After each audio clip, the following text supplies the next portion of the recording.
I took note of the Czech Republic's announcement that you have increased the quota for Filipino workers from 5,500 to almost double that from January 2024 to 10,300 per year starting in May of 2024.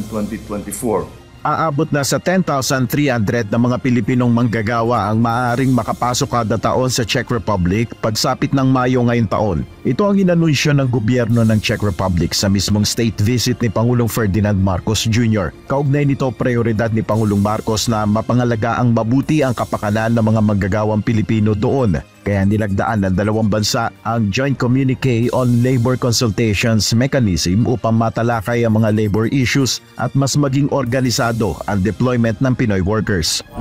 Para sa mga Pinoy na nag-a-apply ng trabaho sa ibang bansa, malaking oportunidad ang mas malaking bilang ng mga Pilipino na tatanggapin na magtrabaho sa Czech Republic.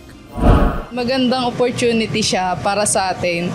Kasi sa ngayon mahirap talaga maghanap dito ng trabaho lalo na kung wala kang experience. More opportunity na po para sa mga Pilipino na kagaya po namin na nag-a-apply po at nangangarap makapag-abroad. More opportunities para sa amin na nag-hope na makapag-abroad din kasi medyo mahirap din dito sa Pilipinas eh. Nakaipon ka naman pero ayun, nagagamit din. Batay sa datos ng Czech Ministry of Interior as of December 31, 2023, nasa 7,026 na ang mga Pilipino sa Czech Republic. Karamihan sa Pilipino ay nagtatrabaho sa processing industry, automotive, repairs ng appliances, manufacturing, IT communications, real estate, health o wellness at household service work. Nel Maribuhok, UNTV News and Rescue. Diyos ang aming sandigan, serbisyo publiko ang aming pinahalagahan.